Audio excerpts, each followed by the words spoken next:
आज ये press conference रखी है, क्या आपके पास मुद्दे हैं, क्या कुछ आप कहना चाहते हैं कांग्रेस पार्टी के रिगार्डिंग? देखिए, मैं कांग्रेस पार्टी का पिछले 25 साल से जी एक कर्मठ कार्यकर्ता हूँ। जी मैं और मेरा परिवार पार्टी के लिए जो भी कैंडिडेट पार्टी ने हमें उतारा है, चाहे वो मेंबर हो पार्लियामेंट हो, चाहे वो एमएलए का कैंडिडेट हो, हमारे परिवार ने सभी कैंडिडेटों की सारे साथी, मेरे सभी समाज के साथी, चाहे वो किसी भी कास्ट हो, सब मेरे साथ हैं और उसका फायदा कांग्रेस पार्टी को हमेशा मिलता रहा है। ठीक है, आपका भी नाम सर कांग्रेस उम्मीदवार में था, कहीं ना कहीं आपकी टिकट काट दी क्या बात? हमारा नाम पैनल में भी था 4 लोगों का। ठीक है, क्योंकि हमारा राइट था, तो मेहनत भी करी हमने, पार्टी के लिए संघर्ष करा। किसान आंदोलन में लाठियां खाई, सिर पे चोट लगी, दिल्ली के अंदर हमने घेराव करा संसद का। किसान आंदोलन जितने भी हुए मैंने बढ़ चढ़कर भाग लिया। जितने भी प्रोटेस्ट सरकार के खिलाफ हुए, चाहे वो महिला निर्भया कांड हो या अन्य कोई भी कांड हो, चाहे महिलाओं के साथ अत्याचार हुए, तब भी हमने गवर्नर को प्रदर्शन करा। कुमारी शैलजा जी ने प्रदर्शन करा, गवर्नर हाउस का घेराव करा, तो मैं मैडम के साथ था, हमने गिरफ्तारी तक दी। का कोई कैंडिडेट आए और हम उसके साथ रहे। हमारी बेदाग छवि थी। हम एक छोटे से कारोबारी है, एक छोटा सा अपना काम करते हैं, उससे हमारा मेहनत करी। सारे अपने साथी जितने भी मेरे सर्कल था, लोकल होने की वजह से लोग हमारे से प्यार करते हैं। आपने इलेक्शन के दौरान मेहनत करी और फल किसी और को दे दिया? हाँ बिल्कुल, फल किसी और को दिया, मेहनत करी। लोग टिकट मांग रहे हैं और मुस्लिम गुज्जर समाज से हैं और बड़ा मजबूत आधार रखते हैं पार्लियामेंट में। आप इनकी टिकट कराओ और अच्छे से इलेक्शन लड़ेंगे। ठीक है। उसके बाद हमने वरुण जी से बात करी, मधु चौधरी के बारे में। वो महिला की प्रधान थी हमारी और 10 साल से सड़कों पे जो संगठन, जो मेहनत हमने करी, उसने भी हमारे बराबर एज ए महिला होने करके उनको भी किनारे कर दिया गया। उसने भी मेहनत करी और उसका नाम पैनल में था। टिकट उसको दे दी गई और टिकट देने के बाद उसकी 1.5 घंटे के बाद उसने टिकट काटी। तो ये किस कैपेसिटी में टिकट उसकी कटी? कौन सा ऐसा कैंडिडेट इन्होंने उतारा वहां से? ठीक है, वेद प्रकाश पप्पी आज उसका परिवार हमारी पार्टी में आया है बीजेपी छोड़ के, लेकिन वो पार्टी को देखना चाहिए कि वो बीजेपी से एमसी बना था, ना कि वो कांग्रेस का एमसी था। सर 11 नंबर वार्ड में भी ऐसा ही हुआ है। 11 नंबर वार्ड उसी का था ना जी, मधु का। हाँ, मधु का वार्ड था, मैं मधु के वार्ड की बात कर रहा हूँ। तो उसके साथ इन्होंने धोखा करा, उसकी बेइज्जती करी गई। पार्टी के कैंडिडेटों को, जो एमसी के कैंडिडेट, उनको इनाम ये मिला वरुण के कैंडिडेटों को, वरुण की जो मदद करी कि उनकी बेइज्जती करो। आप ये देखो, जुल्फान ने इतनी मेहनत करी, दीपेंद्र जी के हुड्डा के जितने भी प्रोग्राम है, गाड़ी साधन, धन खर्च होता है, पैसा खर्च होता है, आदमी अपनी मेहनत की कमाई से पैसा खर्च करता है, उनको दरकिनार करा गया, उनकी टिकट काटी गई। अब मैं आपसे बात करना चाहता हूँ कि जब मेयर का चुनाव था, हम पार्टी का जब मेयर का रिजर्व का इलेक्शन था, तो अन्य दल तो ये ढूंढ रहे थे भी कर्मठ कार्यकर्ता कौन है, कौन मजबूती से चुनाव लड़ सकता है। और हमारी जो कमेटी इन्होंने बनाई, वो कमेटी के लोग ये ढूंढने लगे भी शामी कौन सी मोटी है। इन्होंने शामियां ढूंढने का चक्कर पा दिया भी शामी ढूंढो कौन सी है। आपको मैं अपनी ईमानदारी से कह रहा हूं कि एक ही नाम मेयर था जो पूरी तरह से एलिजिबल था, जिसने पार्टी के साथ कभी दगा नहीं करा, किसी का भी पार्टी का झंडा डंडा नहीं बदला, किसी कैंडिडेट का विरोध नहीं करा। और हम ही एक ऐसे कैंडिडेट थे जिसके वे सारे लोग सहमत थे। इन्होंने रातों रात राजपाल भुपड़ी का नाम डाला। ये दीपेंद्र हुड्डा जी बताएं भी क्या लोभ लालच आपने लिया, क्या आपका इंटरेस्ट था इसका नाम डालने में? रमन त्यागी जी बताएं भी ये आपके इलेक्शन में नहीं था, जो आपके कैंडिडेट थे उनको आपने सबको रगड़ के धर दिया। आपकी जो मानसिकता है, दलित विरोधी मानसिकता लगी मेरे को, क्योंकि यमुनानगर का कैंडिडेट था, यमुनानगर जगाधरी का सामूहिक कैंडिडेट था। सब लोगों की ये डिमांड थी कि यमुनानगर से कैंडिडेट उतारो। आपने बाहरी आदमी का समर्थन कैसे कर दिया, जो आदमी किसी से मिलता नहीं है, जब वो विधायक था। आपको मैं यमुनानगर के लोगों को ये कहना चाहता हूँ, जब वो विधायक था तो वो विधायक था और केंद्रीय मंत्री थी कुमारी शैलजा जी। सारी ग्रांट और सारा जो कोटा एक सेंटर के मिनिस्टर का होता है, सारा इसने यूज करा अपने निजी हितों के लिए। और भूपेंद्र सिंह हुड्डा को एज ए सीएम, जब वो भूपेंद्र सिंह हुड्डा चीफ मिनिस्टर थे, मुख्यमंत्री देखो प्रदेश का राजा होता है, वो उससे हम प्यार से कोई भी काम करवा सकते हैं। हमारे प्रदेश में, हमारे शहर में, जिले में हम उससे तरक्की के लिए कोई भी प्रोजेक्ट ला सकते हैं। इसका काम था नंबर बनाने के चक्कर में इसने मुख्यमंत्री भूपेंद्र सिंह हुड्डा को 10 साल, पूरी 10 साल गाली बकी।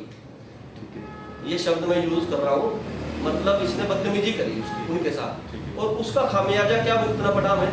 हमारी कलानौर वाली सड़क, हमारी यमुनानगर से बिलासपुर वाली सड़क, यमुनानगर से पोंटा साहब वाली सड़क, यमुनानगर से जोटा रोड वाली सड़क, सारी इतनी बुरी हालत में टूटी रही कि मुख्यमंत्री ने हमारे एरिया को इग्नोर कर दिया, क्योंकि ये एक विधायक था, ये गाली बकता था उसको। उसके बाद उसका खामियाजा हमें क्या भुगतना पड़ा, हमारे बच्चे बेरोजगार रह गए। जो रोहतक साइड के लोग थे, सोनीपत साइड के लोग थे, वो तो नौकरियों में अपने मजे लूट के ले गए। हमारे क्षेत्र के लोगों को पीएम तक की नौकरी नहीं दी इन लोगों ने। उसका सीधा कारण राजपाल घुगड़ी था। आज राजपाल घुगड़ी ने ऐसे क्या दिख गया भूपेंद्र सिंह हुड्डा को और तपेंद्र सिंह हुड्डा को और वरुण मुलाड़ा को, जिसकी वरुण मुलाड़ा की मदद ही नहीं करी इस आदमी ने। ऐसा क्या दिख गया उसके अंदर, ऐसा क्या लोभ लालच दिया इसने कि उसकी टिकट फाइनल कर रहा है तपेंद्र सिंह हुड्डा। प्रदीप जी, जो आदमी इसके बाप को गाली दे रहा है, ये आज उसकी टिकट मांग रहा है। देखो मजे की बात। तो ये लोगों ने ऊपर से कैंडिडेट थोपा, और मेरी जनता से अनुरोध है, दीपेंद्र सिंह हुड्डा यहाँ के चुनाव जितवा के दिखाए उसको। दे तो दिया कैंडिडेट ऊपर से इसने, यहाँ आके चुनाव भी जितवाओ ना उसको। यहाँ आके बैठो, पता लगेगा, लोग जूत मारेंगे इनको। सर कहा जाता है कि किरण देवी का जैसे करीबी हैं शैलजा जी, वहाँ पे कुछ उनको फायदा मिला इस चीज का? देखो, हमारी बड़ी बहन है किरणा देवी, हम उनका सम्मान करते हैं एज ए कैंडिडेट। हमारी लड़ाई उनसे किसी भी तरह की नहीं है, वो कैंडिडेट है, हम महिला का सम्मान करने वाले लोग हैं और हम उसको बड़ी बहन मानते हैं। लेकिन मेरी जो लड़ाई सिस्टम से, मेरी लड़ाई कैंडिडेट से नहीं है, मेरी लड़ाई सिस्टम से है। इन लोगों ने जो सिस्टम अपनाया है पार्टी को खत्म करने का, ये गलत है। कांग्रेस कहीं ना कहीं अपनी कमियों में ही फंसती जा रही है, कहीं ना कहीं अपनी कमी है कांग्रेस के ऊपर न उठना। कांग्रेस की कमी मैं आपको बताता हूं कि जो पार्टी ने यहाँ पर कमेटी मेंबर बनाए, उस कमेटी मेंबर में मैं भी कमेटी का मेंबर था। तो हमने इन लोगों को ये बात बोली कि जिस भी आदमी ने एमसी का इलेक्शन के लिए फॉर्म भरा है, हम सबको अच्छी तरीके से जानते हैं, सभी कैंडिडेट, सभी कमेटी मेंबर सब अच्छे से जानते हैं उसको। हमें सबका पता है किसने क्या करा होगा। आप सभी लोग बैठो, वो 4 या 5 फॉर्म हर वार्ड से आए, उसमें से ईमानदारी से अपने मन पे हाथ रख के ये देखो भी कौन सा कैंडिडेट ठीक है, उसको टिक करो। आप 2 पैनल बना लो, ये बात मेरी इनसे हुई। लेकिन इन्होंने क्या करा, इन्होंने मूड बना रखा था, अपने अपने चेतों को टिकट देनी है, पार्टी चाहे बाढ़ में जाओ। इन्होंने अपने अपनी मर्जी से, हमारी कोई बात नहीं सुनी गई, इन्होंने अपनी अपनी मर्जी से नाम भेजे। और मैं ये पूछना चाहता हूँ कि प्रदेश अध्यक्ष, ठीक है, प्रदेश अध्यक्ष एक बहुत बड़ा पद है पार्टी के अंदर, प्रदेश अध्यक्ष ने 2 टिकटें अपनी मर्जी से दी यहाँ पर, और उन लोगों को दी जो कांग्रेसी नहीं थे, और वो टिकटें उन लोगों की काटी जिनके परिवार कांग्रेस में रहे, उनके परिवार कांग्रेस में रहे, उनके पिताजी पार्टी के अंदर राजनीति में अध्यक्ष रहे, उन परिवारों की टिकटें उड़ा दी गई और नए आदमी को टिकट दी। उदय भान जी ने 2 टिकटों में इंटरफेरेंस करा हमारे वार्ड के पार्लियामेंट इसमें, और उनको किस कैपेसिटी में टिकट दी, जो कांग्रेस का एक मेंबर भी नहीं है। और पार्टी का दुर्भाग्य देखो आप, पार्टी का दुर्भाग्य ये है कि 5 वार्डों के अंदर, क्योंकि मैं मेंबर होने करके मैं आपको ये बात कॉन्फिडेंस से बता रहा हूँ, मेरे पे लिस्ट पड़ी है, 5 वार्डों के अंदर इनके पास मेंबर नहीं थे इलेक्शन लड़ने के लिए, पार्षद के लिए नॉमिनेशन नहीं था। इन लोगों ने जानबूझकर अपनी इज्जत बचाने के लिए रमन त्यागी ने आनंद फानन में, तू आजा भाई तेरी टिकट ले जा, तू आजा तेरी टिकट, ऐसे टिकटें दी 5 वार्डों के अंदर।